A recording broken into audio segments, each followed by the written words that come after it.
This episode contains descriptions of violence and some salty language. Listener discretion is advised. In 2011, Joe Lozito lived with his wife Andrea and two sons, Dominic and Joseph, in Philadelphia.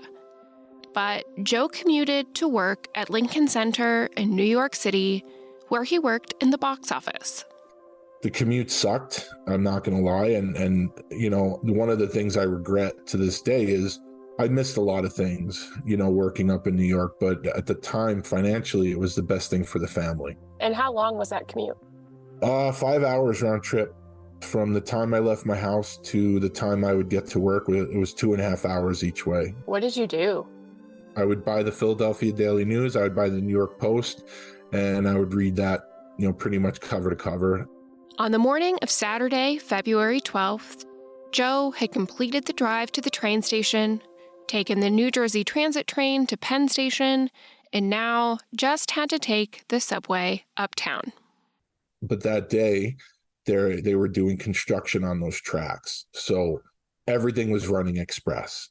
Without digging into the weeds of the Manhattan Transit Authority's train schedules and stops, this basically meant Joe was taking a different train than he normally would. The 3 train pulled up, so I jumped on that one. And before the doors closed, 2 cops got on, uniformed cops. They got on the train. Now I'm in the very front of the train. How many people were in that car?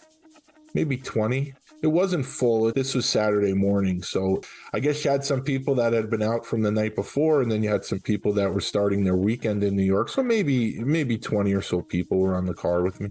Where I'm sitting is basically, there's me, there's a steel wall here, and then on the other side of the wall is the guy driving the train. So I'm literally at the very front of the train.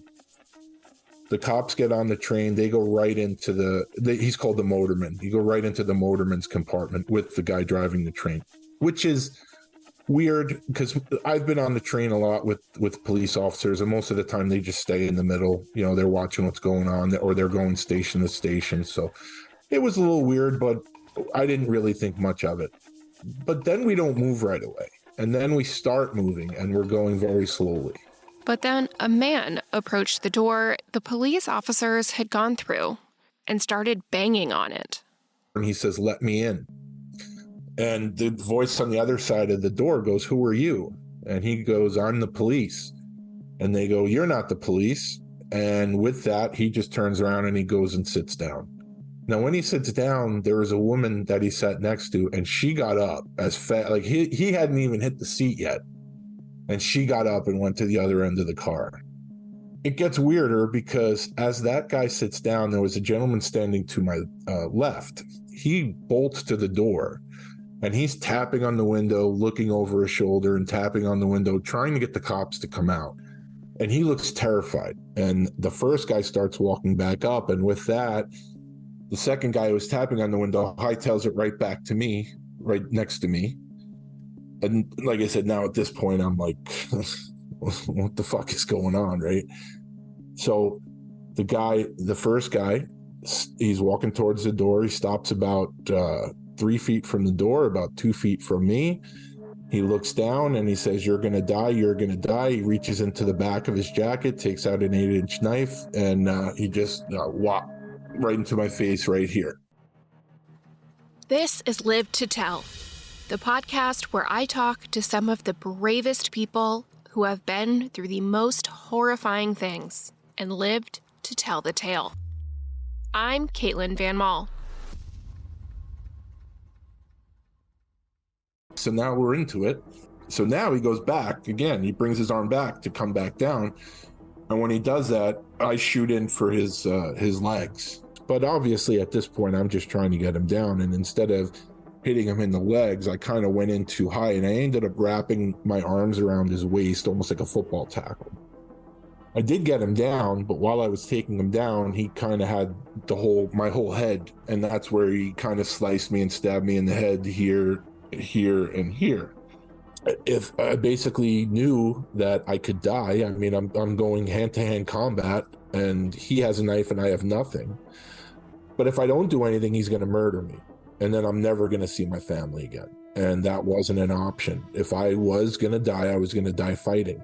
So I'm on top of him, and it's not even phasing him. Like he's so high that I don't even think he blinked. Like he's just like a robot at this point. Now he still has the knife. Throughout this whole thing, he never let go of the knife. So he's on his back and he's like flailing up with his hand. He's right-handed. So as he's trying to stab me, I'm trying to catch with my left hand, and he tried twice. Both times I missed. The first time he sliced me in my thumb in the webbing here, and the second time he got me in the tricep. And finally, the third time I was able to grab his wrist. I slammed it down on the thing. He dropped the knife. So now I'm on top of him.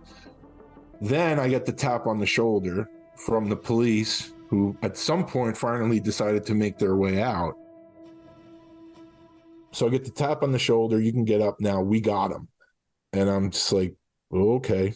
Because now I've lost some blood. And I know they have him. 2 cops come out, so they got him. And I get up and I just go and sit on the subway seat. And the male officer, Terrence Howell, he's bigger than I am. And he's having a hard time trying to restrain this guy.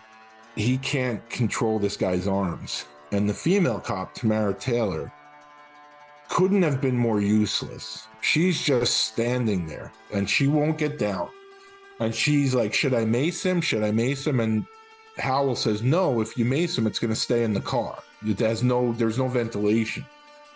So finally, a man named Alfred Douglas, who's my hero that day, he's a construction worker. And he goes over and he helps control this guy so they can restrain him. At some point during the melee, someone pulls the emergency brake. So we stop moving, but now we're in the middle of the tunnel. We're in between Penn Station and 42nd Street in the tunnel, and we're not moving. So I'm sitting down and I have my head down and the blood is just pouring from both sides of me. And what I always tell people is, if you want to know what that was like, next time you take a shower, turn your back to the shower head, have the water hit you in the where your neck meets your shoulders, and the water that flows down, that's basically what the blood was doing to me that day. Mm. So I'm starting to get nervous. All of a sudden, I look to my right and there's cops coming from the back of the subway. Now there's maybe 8 to 10 cops that are on there, and they're all going towards this guy. Not only is the train not moving, but no one, including the police, is paying Joe any attention. All of the passengers have moved to the other end of the car, and Joe is just sitting there by himself, bleeding. And a cop walks by, and I don't even lift up my head, but I kind of grab their sleeve. And I'm like, you got to get me off this train. I said, I said, you married? And they said, yeah. I said, I'm married too. I said, I want to see my wife. You got to get me off this train. Yeah, don't worry. We're working on it. Don't worry. Okay. So now a couple of more minutes go by. Still sitting there. Still, nobody's paying any attention to me. Cop tries to walk by, grab, hey, do you have kids? Yeah, I have kids. I'm like, I have 2 little boys. I said, I can't die on this train.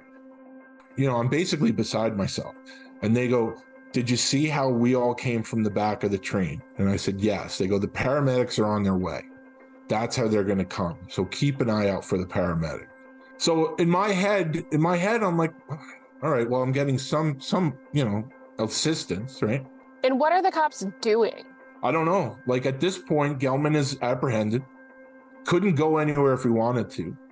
They're just all hanging out by him. So the person that I mentioned, Alfred Douglas, the guy who helped the cops corral him, he comes over and he starts basically yelling at the other passengers who are just looking at me. You guys aren't helping this guy. You're ready to watch this guy die in front of you. How come nobody's helping, right? And what Alfred did was he took his bare hand and he put it on my deepest wound, which is back here. This wound was so deep that I saw a picture of it and you could see part of my skull. Alfred doesn't know me from anything. All he knows is he sees a guy that's possibly going to die. And he tried to help me. And then a woman came and gave him some napkins, which of course was a nice gesture on her part, but they're going to get soaked right away before he probably even put it down. And then he's standing there and he's trying to keep me calm. And finally, the train starts moving. And how long had you been sitting there? 20 minutes. 20 minutes maybe. My life bleeding. I'm just bleeding like crazy. So we get to 42nd Street. They open the door. Now, they had cleared the station, so there was nobody on that platform except for the paramedics. So they open the door and they get him off the train. And then the paramedics come on.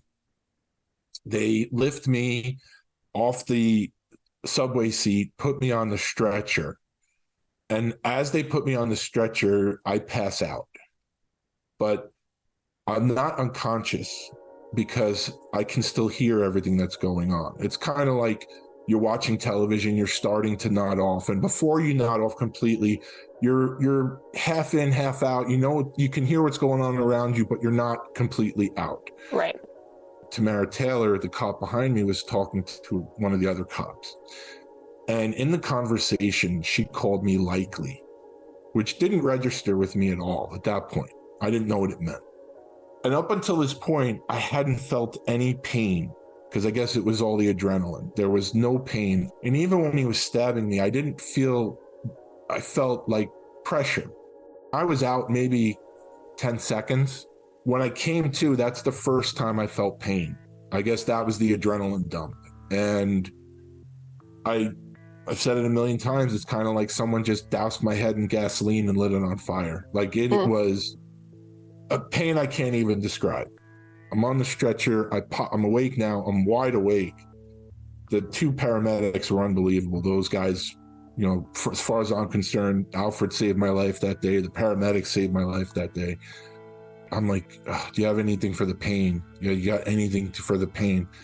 And I remember at this point, one of the guys said, well, we can't keep anything in the ambulance for pain because it'll probably get stolen. And I said, yeah, you know what? I guess that makes sense. But I just kept saying, just talk to me, keep me awake, because I don't know. I just know what I see on TV and in the movies. I don't want to go to sleep. I don't know if I wake up if I go to sleep. Luckily, the Saturday morning traffic wasn't too bad. They got to the hospital quickly and immediately pumped him full of morphine. And then a cop comes to the head of the bed or platform, whatever it was at this point, and he shows me a mugshot. And he says, is this the guy that did this to you? And I said, yeah. And he said, well, you're a hero. And I said, well, I'm not a hero. Well, what did I do? Why am I a hero? And he says, well, he killed 4 people last night. The man who attacked Joe was Maxim Gelman, a 24-year-old man who lived in Sheepshead Bay, Brooklyn. The morning before attacking Joe, Gelman had stabbed his stepfather, Alexander Kuznetsov, to death over an argument about borrowing the car. Leaving his mother unharmed, Gelman took the car and drove to the home Yelena Bolchenko shared with her mother. Maxim and Yelena never dated, but he had been fixated on her since they briefly became friendly the year prior. Yelena wasn't home, but her mother, Anna Bolchenko, was. Gelman stabbed Anna to death and waited 6 hours for Yelena to come home, and when she did, he killed her too. Around 4:15 p.m., as he was speeding away from the Bolchenko home, he got out, stabbed Arthur, and stole his Pontiac Bonneville. Arthur survived, but as Gelman left that scene, he hit Stephen Tannenbaum with the car, killing him. Around 12:55 a.m., Gelman forced his way into Fitz Fullerton's livery cab, stabbed Fitz, and stole the cab. Minutes later, Gelman did the same thing to Sheldon Pottinger. Around 8:30 a.m., Gelman was spotted on the one train going downtown from 137th Street. Police were alerted that Gelman was in the subway and were actively searching for him, including the 2 officers that boarded Joe's train and ignored Gelman when he banged on the window. And I always say that's the part of the movie where they kind of focus on my face and then fade out in slow motion, because I still don't know how to react to that. At the time, it didn't register right away. And even talking to you today, I still don't know how to react to that, because you kind of think about your life and things that you're going to experience. You don't really ever think you're going to hear something like that. I know at one point I said to myself, well, he said I was going to die, and he really was going to try to make it happen. While Joe's wounds were being attended to, he needed to alert his family before the attack hit the news. And at the time, my wife was working at a health club, and on the weekend she did their books. So she's working with money. And I've called her before while she's doing the money, and it's always the same thing. I called her and I said, hey, and she's like, hey, Joe, I can't stay on the phone. I got all this money in front of me. I'll call you back when I'm done. I'm like, oh, hold on. So I said, there was an incident on the train. I said, I'm okay, but I'm in Bellevue Hospital right now. And she goes, come on, Joe, stop screwing around. Because I think I have the typical guy sense of humor, and we had been together a while then. Mm-hmm. So I don't think I'm that twisted, but I could see, like, if she's focused on the money, like, she's like, come on, I don't have time for this. So then I took the dramatic pause and I said, Andrea, there was an incident on the train today. I am okay, but I am in Bellevue Hospital. And at that point, I felt the life just leave her body, even though I couldn't see her. I just could feel it through the phone. And this is like talking about my conversations with my wife are the toughest part of this whole story. And I just, all of a sudden, she starts screaming, and her coworker picks up the phone, and I'm like, okay, I said, this is the reaction I expected. Andrea grabbed the boys and immediately started driving to the hospital. With his wife and kids on the way, Joe could turn his focus to the doctors addressing his wounds. So the one doctor who was going to put me back together again, he goes, listen, he goes, I know you've been through a lot this morning. And he goes, but I have to numb your head. And he goes, this is going to suck. Because they had to basically inject it into the wound so we would numb it. He wasn't lying. It sucked. The flip side of that is, after it was numb, they could have hit me with a sledgehammer. I wouldn't have felt it. He goes, have you ever had staples? And I said, no. He goes, all right. He goes, you're going to have, just so you know, your wounds on your head, you're going to need stitches and staples. I didn't think I had any negotiation, any negotiating power on my side. Like, no. Just leave it open. Yeah. Just leave it open. We'll just use Gorilla Glue on there. We'll glue it together. And then it was an interesting dynamic when the staples go in, because if anyone's ever used a staple gun, you hear like, and that's basically what it felt like. And it actually didn't feel like anything. Like, I felt the pressure, and it was the sound more than anything, right? And just being aware of what it is. Yeah. And listen, I think, it was, I don't want to say it was cool, but I'm glad I was awake for it, because it was just interesting. Like, I hope I never have to go through it again. The once was enough. How do you get staples out? There's a little utensil, sort of. I'm sure it's a little more advanced than a staple remover, like the thing, staple remover. Uh-huh. How you would take out staples, like if you stapled a poster to your wall as a kid, and now you needed to take the staple out of the wall, you have the staple remover, you click it and you pull it out. So that's exactly how you take out staples. Okay. Well. So yeah, I mean, and the good part is, at that point, it's healed about as much as it's going to heal. Mm-hmm. So it's not like you even really feel it. You feel them coming out, but it's not painful. A lot of Joe's family lived on Long Island, and they started streaming in. But the people Joe wanted to see the most were Andrea and his boys. Obviously, they're coming from Philadelphia, and so they're the last ones that get there.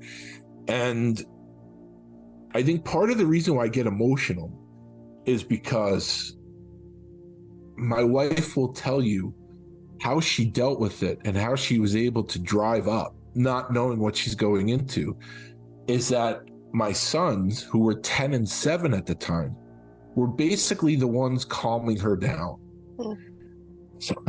So for me as a dad, like I'm so proud of them. Like with everything, I can't imagine what I would have done at that age if I was 10 or if I was 7 and my mother was in that situation, because you don't know. So finally I heard them before they opened the curtain, and thankfully when you see my face, the only thing you really saw was this eye was all busted up. Like I had the stitches here and my eye was blue and yellow and red and all that stuff, but everything else was pretty much behind or on other parts of my body. So when they opened the curtain and I just saw their faces, and I lost it. I did. I lost it. So, they come over, they give you the big hug, and then everything was fine. Among the many relatives that showed up for Joe that day was his sister, Angela, an NYPD cop. And she's like, what, like, what the hell? What the fuck happened? Right. So I'm telling her, and then I go, oh, I said, hey, I heard the cop say something that I don't know what it meant. She goes, what? And I go, I heard her call me likely. The color just drained from her face. And she never calls me Joseph. She calls me Joe. Everyone calls me Joe. She goes, Joseph, what did you say? And I said, yeah, she's talking to another cop, and she said I was likely. And she goes, oh, likely means likely to die. And I was like, okay. So I think it was at that point where I, put 2 and 2 together. Like I said, there really wasn't much concern for me on the train. I'm so grateful for someone like Alfred, because it shouldn't have been Alfred that came over to try to render any sort of medical assistance. Yeah. I'm thankful. I'm forever grateful that he was there. And then her calling me likely is where I definitely knew that they had prioritized me as a very low priority, because he had already killed 4 people. If he kills 5, but they arrested him, who cares? Like, I care, my family cares, but from their point of view, they just arrested a guy that was terrorizing Brooklyn for the last 28 hours. But Joe did make it out alive. And the story of the subway hero that helped stop the madman who terrorized Brooklyn was all over the news. My wife and I are watching TV, and they did like the teaser before the 5 o'clock news, coming up at 5. And they say, hear from Mayor Michael Bloomberg about the apprehension of Maxim Gelman. Of course, it's the first story, and the mayor gets up there and he says, thanks to the heroic action of NYPD officers Terrence Howell and Tamara Taylor and off-duty police officer Marcelo Razzo, Maxim Gelman was apprehended on the Uptown number 3 train today. And my wife is red. And like, I sort of don't know what to say. I'm like, I know I did something. I'm in the hospital. I said, yeah, like, I'm saying that tongue in cheek, right? I don't want anyone to think, but, well, man, the steam coming out of my wife's ears. Well, okay. So that was the first I heard of it. But again, it's a quick clip. It's stable. I don't know. They didn't obviously show the whole press conference, so I don't know what is said. Joe gave the city and the NYPD the benefit of the doubt. But that went away when he was visited by a reporter from the Daily News. The Sunday morning, the reporter from the Daily News thinks all she's coming in to get is my reaction to how heroic the police were. So she says, could you just take me through what happened? And I said, yeah. So I start telling her the story like I was telling you. And I'm talking, and she goes, wait, well, hold on, excuse me, I don't mean to interrupt you. She goes, you're the one that stopped him? And I said, yeah. She goes, well, that's not what the police are saying. So I go, I don't know what they're saying. I said, but this is what happened. And I would say her eyes lit up, and she goes, have you spoken to anyone else yet? I said, no, you're the first one. And she goes, here. And she had the copy of the Daily News that day, and a copy of the Post and the Times. And they were all talking about how this guy was captured and how the cops were so heroic. And there was even an article in the Daily News about how heroic Terrence Howell was, that he was able to subdue this guy and he didn't even have to unholster his gun. it was the tale of two cities in terms of articles, because if you read the paper on Sunday and then you read the paper on Monday, well, there were two totally different versions of what happened. Not only were the news outlets saying Howard and Taylor, but mostly Howard, apprehended Gelman alone, but that off-duty detective Marcelo Razzo was also present and assisted in the arrest. And who is Razzo? Well, I'm glad you asked. I always say Marcelo Razzo, they must have owed him one, because when I saw his picture, I said, can I curse? Did we talk about this already? Yeah, I mean, you already have, and it's fine. Okay. So I saw his picture and I said, well, that motherfucker wasn't on the train. I said, he was not on the train. I said, the next time I'm on a train with Marcelo Razzo will be the first time I'm on the train with Marcelo Razzo. So I don't exactly know what's happening there, because Alfred Douglas was the one who helped apprehend him. Joe was released from the hospital on Sunday and jumped right into an onslaught of interviews. He also was going to testify to the grand jury the following Thursday, less than a week after the assault. It's going to be me and Howell and Tamara Taylor. We're going to all testify. I'm going to go first. And we go in and I'm basically sitting in front of, I don't know, it may as well have been 1 million people. I don't remember how many people were there. It was a lot of people. And the ADA's name was Lynn, and he's ADA Lynn. He's just asking me questions and I'm answering him. And I believe there were times I probably got emotional. And I remember that they started passing the pictures around. They had taken photos of me before they stitched me up and stapled me, which I'd never seen before and have never been made public, thankfully. I would hate for those pictures to ever be made public because they're pretty dramatic and they're disturbing. And like I said, the one picture, you could see my skull. Joe watched as the jury could barely make themselves look at the photos. I was there. I don't know how long it was. It wasn't very long. I mean, 15 minutes, 20 minutes, maybe, if that long. So I'm done. And I go out and I sit down. And then who is sitting next to me but Tamara Taylor? And she looked really uneasy. I don't know what she said to me, like, how was it, whatever. I said, I was fine, just, basically giving my recollection of the day. And, oh, okay. And then I go, hey, I remember when you called me likely. And she just looked at me and said, you remember that? And I said, yeah, I remember everything. I said, I remember everything. And that was it. Completely shut down. Then I got the text from my sister. All right, we're outside. And I got up. I'm like, all right, have a good day. And that was it. Maxim Gelman ended up pleading guilty to the murders and assaulting Joe. So there was no trial. The crime against me was committed in Manhattan. Everything else that he did, the 4 murders and the 2 or 3 assaults, that all happened in Brooklyn. So he was going to be sentenced in Brooklyn before the Manhattan one. And I remember reading the papers the next day after that in Brooklyn, and he was just as big a piece of shit as he possibly could be. He was, very disrespectful to the victims' families. In all, Gelman was sentenced to 200 years for the Brooklyn murders, assaults, and robberies. He was unremorseful and at one point shouted at the victims' families. Though his sentence for the Brooklyn crimes assured that Gelman was never getting out of prison, he still needed to be sentenced for attacking Joe.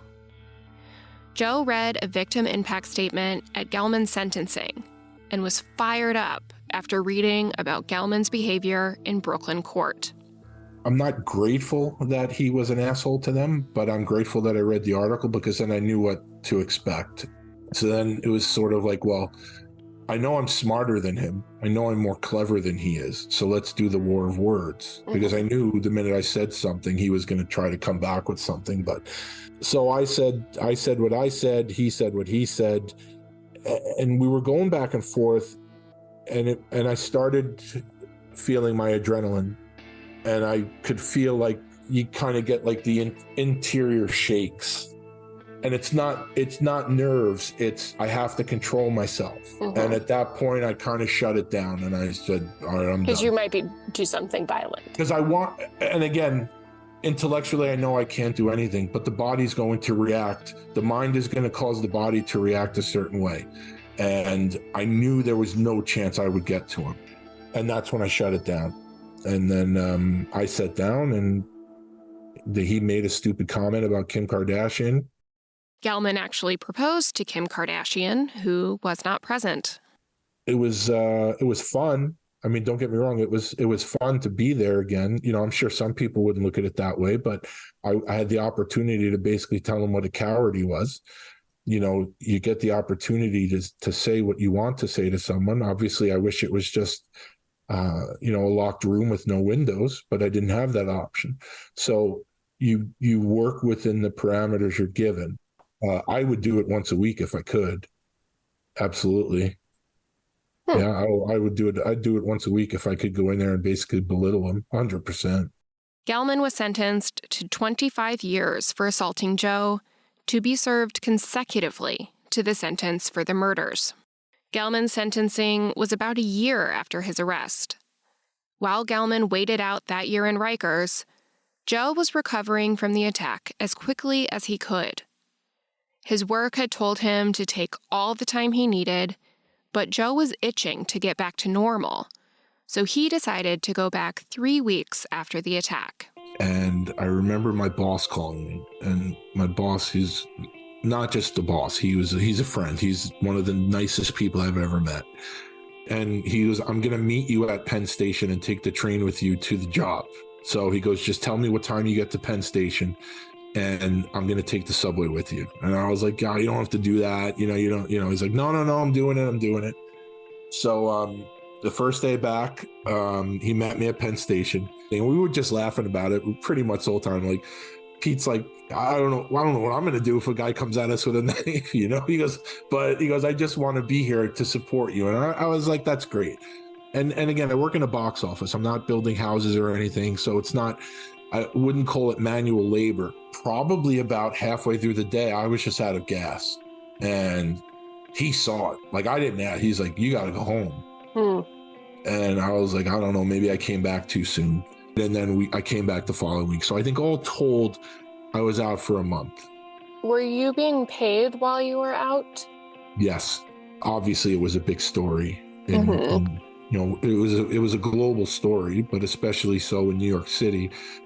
So I doubt it was much of a decision. They didn't have to pay me. Right. They didn't have to, but they did. And I'm grateful for that. I'll always be grateful for that.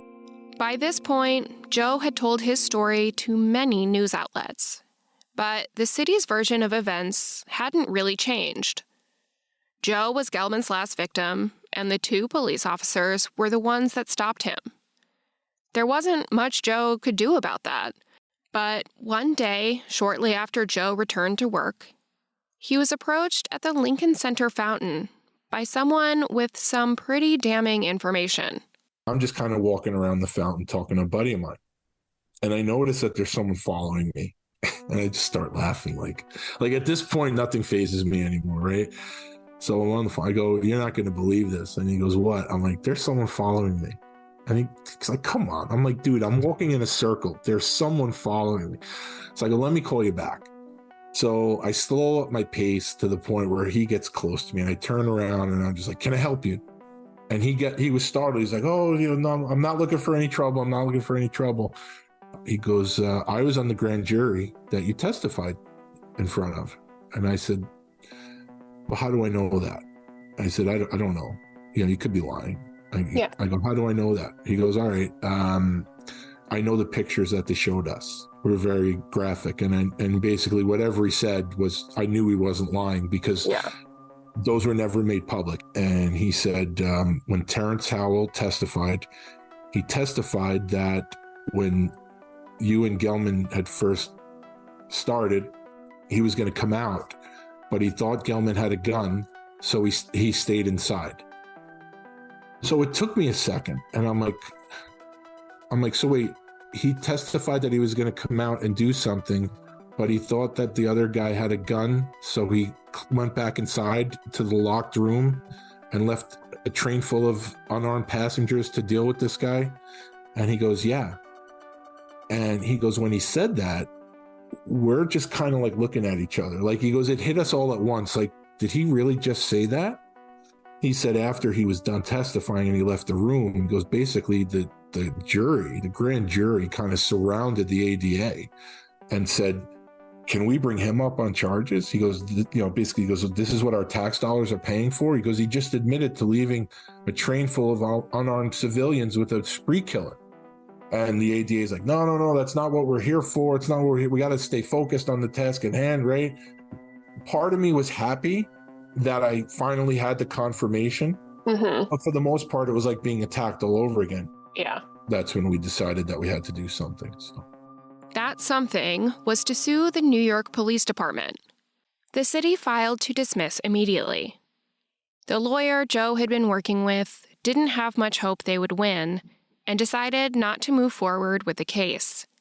So Joe took it on himself and wrote a response to the dismissal. I have my computer and I have Google. Before I would go to work in the morning, I would be on there working on it.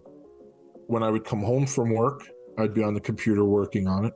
On my days off, it was nonstop. So I'm literally looking up hundreds, and because their whole dismissal thing was full of fluff. It was, I mean, they had cases in there about broken fences. They had cases in there about exotic cars. There was office furniture case, like absolute garbage.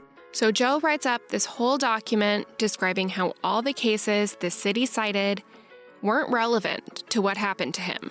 And I had sent the file to Ed. The lawyer not working on the case. Because he's like, when you're done, send it to me. I want to read it over. Mm-hmm. He basically said, he goes, I'll be honest with you. This is probably as good as anyone could do that is not a lawyer, as far as what I've read, which meant a lot to me because he could have said, he's a piece of shit. So Joe submitted the document to the court. And I wait and I pray that they don't dismiss the case. And I don't know how many weeks later it was. I'm at work and my phone rings and it's Ed. And he's like, I just wanted to say, I don't know if you know, but I'm really sorry they still dismissed the case. And there were a lot of tears, we were very upset because I wanted my opportunity. And the thing that I always said was, if I'm allowed to go to court and I lose, I won't like it, but I'll accept it, because then the process was true to itself. Mm-hmm. I was allowed to do what I had to do. And whether it was a jury or the judge, hey, you win nothing, you lose, you win $1. At least the process happened. And when I read her dismissal, it was 2.5 pages. She basically, for 2.5 pages, agreed with what I said my recollection rings true and is very credible. But based on precedent, she could not dismiss the case. There is a really great episode of Radiolab called No Special Duty that explains all the legal nitty-gritty really well. But to summarize here, the police have no constitutional duty to protect citizens unless a special relationship is formed. In this case, that means that the police would have had knowledge that Joe was in danger, which it seems like they did. Joe would have had to ask the police for help, which he did not. The police would have had to agree to help him, which they did not. And Joe would have had to act differently, believing the police would step in. Otherwise, they have no special duty to intervene. It's a hard lesson that I learned. When cases were brought against them, like mine, it's the first thing people would say. It's on your cars. To protect and serve, it's on your cars. Well, I guess after hearing that enough, they've actually changed it. It's not on their cars anymore. The cars now say courtesy, professionalism, and respect. I would be so angry all the time. How do you kind of deal with that? I am. I'm angry when I have to be. But I think if I let it consume me, then that could get dangerous. Mm-hmm. It could get dangerous for me or the people I love or people I don't love. I think that could snowball very easily. But it's nothing I really have to work at. And I've actually, for someone who doesn't really focus on it, I've actually had people say, "Why don't you get over it?" And I'm like, well, I don't really do anything. Like I post my tweets every morning, but that's sort of just like my routine. But I don't dwell on it. But I guess it's just how you view things. While Joe found the cops on the train that day lacking, to say the least, he still has respect for the profession. I think if you're in a line of work where you don't know if you're coming home that night, I think there's a certain amount of reverence that I think should be paid to you. Now, and that's just the way I was raised. I've always been one that has taken people individually. There are bad people in every line of work. You would hope in a line of work like law enforcement that the percentage would be low. But it's like any other line of work. We're all human. And I was unfortunate enough to be on the train that day with two cowardly pieces of shit. And let me go one step further. I think when a cop does something heroic, that guy should be across, or lady should be across all the newspapers and on the news. But conversely, when they drop the ball, they've got to be called to the carpet. And given all that Joe has gone through, his life today is just about the same as it was before the attack. What is it, 4:35 right now? It's Sunday. In about 90 minutes, I'm going to throw some stuff on the grill, like a typical Long Island dad, and have a beer or two. And that's pretty much, that's it. Is there anything I missed? Anything you want to make sure is in there that we didn't talk about? Well, if you don't mind, can I tell people about my podcast? Oh, yes, please. Since we're not in direct competition with each other. Sure. Hockey's a big part of our lives. And been a big part of my life forever. And I have my own podcast. It's about hockey fighting. So what I do is I interview fighters, guys who fight in hockey, because I think it's the most noble role. They don't really fight anymore. The game's sort of gotten a little soft. But I try to interview guys that did the job. I think it's the most selfless job. You're literally putting your life on the line for your teammates, for your brothers. And I feel like these guys should be acknowledged. Well, Coliseum Chronicles, the penalty box. If you're interested in hearing some really good stories from the guys who've battled, definitely check it out. It's on all the platforms. And download, don't stream. Download. I'm part of the Hockey Podcast Network, so every time you download, I get a few more pennies there.